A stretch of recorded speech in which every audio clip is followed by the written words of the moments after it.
Halo semuanya, perkenalkan nama saya Tio Pradana. Jadi hari ini saya akan menjelaskan apa itu SOAP dan juga behavior management. Jadi yang pertama saya akan menjelaskan SOAP. Jadi apa itu SOAP? Jadi SOAP adalah metode pencatatan rekam medis yang terdiri dari S, yaitu subjektif keluhan pasien, objektif temuan klinis, assessment, analisis, eh, atau diagnosis, dan plan yaitu rencana perawatan. Jadi kita sebagai dokter gigi harus mengetahui SOAP dan sesuai pada SOAP tersebut, pencatatan rekam medisnya terhadap pada pasiennya. Jadi kita harus menyesuaikan pada SOP tersebut.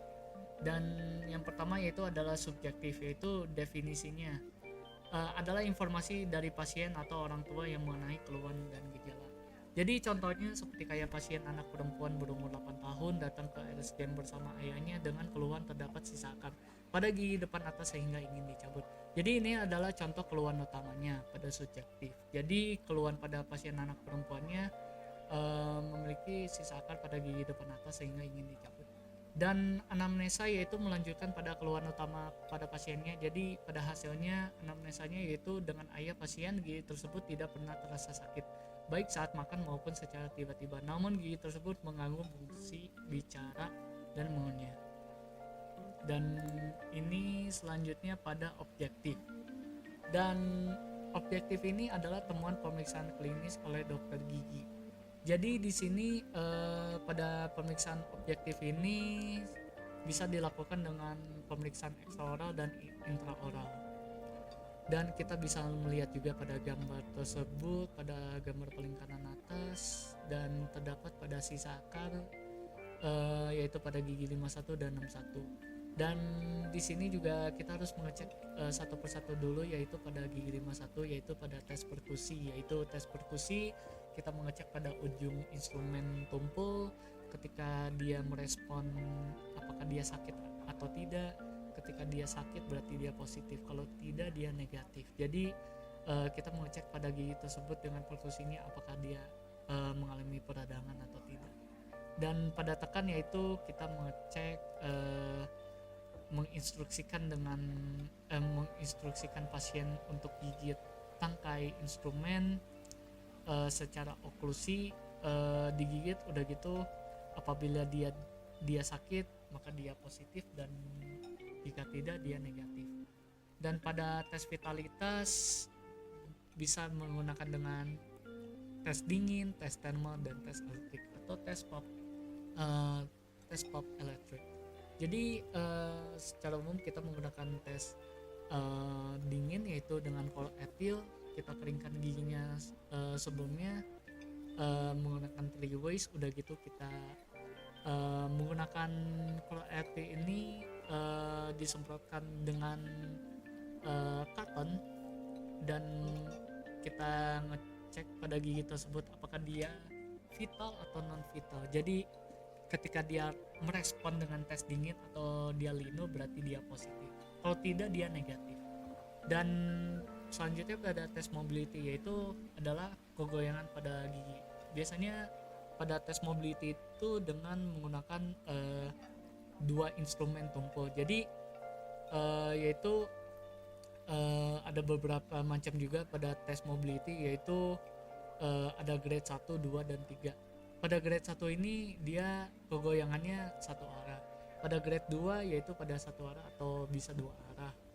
Dan pada grade 3 dia segala arah. Jadi segala arah dia pada goyangannya sangat gede banget. Jadi ini adalah pemeriksaan pada objektif, dan kita harus mengetahuinya pada pemeriksaan klinis tersebut. Dan pada gigi 61 juga bisa dilihat juga perkusi negatif juga, tekan negatif, vitalitas negatif, dan mobility critical. Dan selanjutnya pada assessment. Apa itu assessment? Jadi kita mendiagnosis berdasarkan data subjektif dan objektif.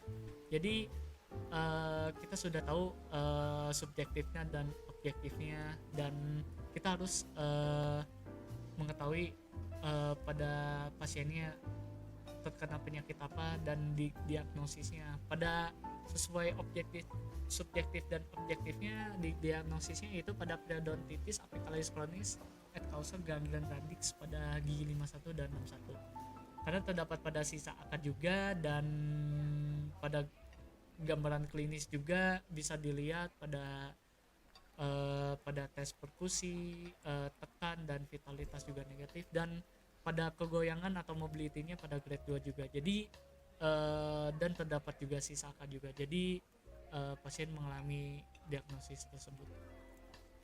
Dan selanjutnya pada planning, yaitu planning itu adalah rencana perawatan atau tindak lanjut. Jadi kita mengetahui treatment pada pasiennya tersebut. Jadi pada kasus tersebut kita mengambil pada treatmentnya itu adalah proekstraksi gigi 51 dan 61.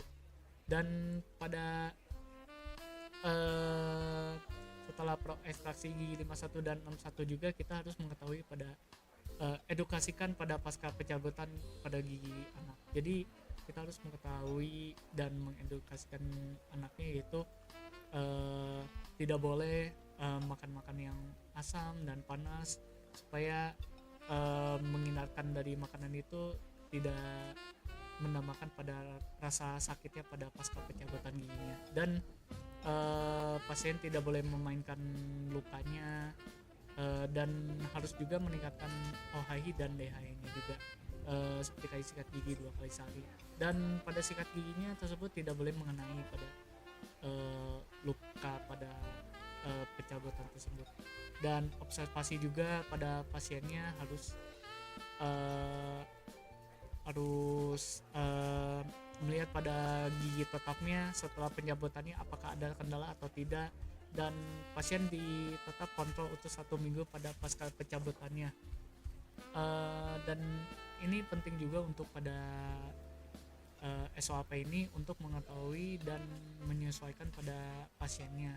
Jadi pada SOAP ini sangat penting banget supaya kita bisa mengetahui keluhan dari pasiennya juga, dan pada gambaran klinisnya juga, dan pada diagnosisnya, dan pada planningnya, dan atau rencana perawatannya kita sesuaikan pada keluhan atau diagnosiskan pasien ketika mempunyai penyakitnya tersebut. Dan selanjutnya yaitu pada behavior management. Apa itu behavior management? Jadi behavior management ini adalah teknik yang sangat bagus banget untuk perawatan gigi anak, yaitu manajemen perilaku. Ini sangat penting banget untuk mengurangi kecemasan dan meningkatkan kerjasama dan memastikan prosedur berjalan dengan lancar. Dan sesuai pada kasus yaitu pada resistensi gigi sulung yang akan diekstraksi. Dan sangat penting juga untuk mengurangi kecemasan dan meningkatkan kerjasama dan memastikan prosedur berjalan dengan lancar. Jadi pasien anak kadang takut pada melihat alat-alat yang giginya yang akan dicabut, seperti kayak tang, seperti kayak band atau elevator. Jadi pasien anak melihat takut yang alat-alat yang tajam. Jadi kita solusinya yaitu menggunakan teknik behavior management. Dan teknik behavior management ini sangat-sangat penting banget, dan ada beberapa macam yang kita bisa melakukannya. Itu adalah tell, show, do, yaitu teknik dasar menjelaskan dan menunjukkan sebelum tindakan. Dan distraction atau distraksi yaitu mengalihkan perhatian anak selama perawatan. Positive reinforcement yaitu pujian dan hadiah setelah perilaku baik. Dan modeling yaitu melihat video atau pasien lain sebagai contoh. Dan voice control yaitu dokter gigi melakukan nada suara tegas untuk menghentikan pasien perilaku yang negatif. Dan parental separation memisahkan orang tua jika mengganggu. Dan desensitization yaitu membiasakan anak bertahap terhadap alat dan tindakan. Jadi ini ada beberapa macam pada behavior management ini, dan kita bisa menggunakan juga teknik kombinasi juga, bisa menggunakan seperti kayak tell, show, do atau distraction juga, dan itu juga bisa dipakai juga secara dengan kombinasi supaya bagus juga untuk mengurangi kecemasan dari pasien anaknya tersebut. Dan ini juga bisa dilakukan dengan sebelum prosedurnya atau sebelum tindakan, yaitu seperti kayak tindakan ekstraksi gigi anak, yaitu menggunakan teknik distraksi yang digunakan yaitu teknik Telshodu. Ini juga kombinasi juga, jadi sebelum melakukan tindakan yaitu menjelaskan pasien anak, menjelaskan alatnya dan prosedurnya dalam bahasa anak atau bahasa yang sesuai. Jadi lalu ditunjukkan dengan secara aman. Jadi contohnya seperti kayak ada bahan pro-LT atau tes dingin. Jadi kita ke anaknya disemprot dengan angin atau semprot tes dingin dan disemprot ke tangannya. Jadi anak ini bisa merasakan pada tes dinginnya tersebut, dan pada anaknya juga bisa mengurangi pada rasa kecemasannya ketika memulai pada prosedur pada ekstraksi. Jadi dan bisa merasakannya juga. Dan pasien anak juga bisa mengalihkan dengan mainan video atau cerita. Jadi di sini juga teknik distraksi. Jadi di saat ruangan tunggu atau sambil duduk di kursi dental. Jadi kita mengasih mainan sebelum kita melakukan tindakan, atau kita mengasih HP secara dengan menonton video seperti kayak video kartun, atau sebelum prosedur juga kita menceritakan seperti kayak mendongeng, atau kita membawa buku cerita. Dan itu sebelum juga prosedur tindakannya juga sangat-sangat bagus banget supaya pasien anak itu tidak merasa tegang dan tidak merasa cemas juga. Dan selanjutnya juga mengajak bicara dengan topik menyenangkan. Ini paling penting banget karena ketika kita sebelum melakukan tindakan kita harus mengajak pasien anak untuk berbicara, seperti kayak menanyakan kayak film kartun favorit kamu apa, makanan kesukaan kamu apa, dan lain-lain. Jadi supaya pasien juga tidak merasa tegang juga, dan bisa juga mencairkan suasana pada anaknya juga. Dan jadi sebelum melakukan tindakan prosedur ini juga bisa diberi penghargaan secara verbal juga, seperti kayak contoh, kamu hebat banget duduk diam begini, dokter senang sekali. Jadi itu seperti kayak memotivasikan pasien anaknya supaya dia bisa kooperatif dan juga bisa mengurangi rasa cemasnya juga sebelum melakukan tindakan tersebut. Dan selama prosedur juga bisa digunakan juga teknik distraksi sesuai kasus juga. Saat melakukan ekstraksi juga bisa digunakan juga audio distraction, yaitu dengarkan musik anak lewat handphone atau menggunakan headset. Jadi ini adalah teknik distraksi yang sangat bagus juga supaya pasien merasa lebih tenang saat mendengarkan musik. Dan visual distraction atau arahkan anak melihat ke arah lain, contohnya layar TV di langit-langit. Jadi sangat bagus juga untuk mengalihkan anaknya untuk melihat seperti kayak nonton TV jadi kayak seperti kayak dental, seperti kayak kursi dental juga ada TV, jadi menyalakan film kartun. Jadi anak tersebut fokus pada film kartun tersebut, dan supaya juga bisa anaknya kooperatif banget. Dan selanjutnya yaitu ada verbal distraction. Jadi verbal distraction itu juga mengajak ngobrol saat prosedur. Jadi ini juga teknik yang sangat bagus banget dan penting, karena kita selama melakukan prosedur perawatan gigi anak harus mengajak ngobrol juga pada pasien anaknya. supaya tidak tegang dan tidak merasa cemas juga saat selama melakukan prosedur perawatan gigi anak. Jadi seperti kayak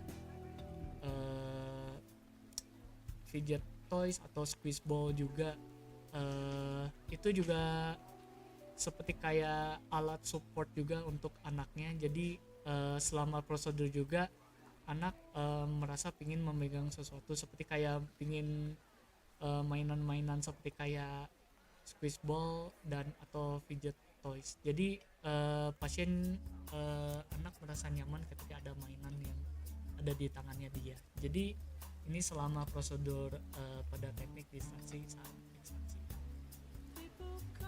Baik, terima kasih dan maaf jika ada kekurangan atau informasi yang tidak jelas atau ada kekurangan. Jadi pada SOAP ini sangat-sangat penting untuk sebagai dokter gigi, kita harus menyesuaikan pada SOAP-nya. Dan juga pada teknik behavior management juga adalah teknik yang sangat penting banget ketika selama kita melakukan atau sebelum melakukan tindakan pada perawatan gigi anak. Dan untuk tujuan teknik behavior management juga supaya pasien juga bisa datang ke kita juga dan menerima perawatan pada tindakan tersebut. Baik, terima kasih banyak dan semoga edukasi ini sangat bermanfaat untuk semuanya. Dan pada calon-calon pada dokter gigi, terima kasih dan sampai jumpa.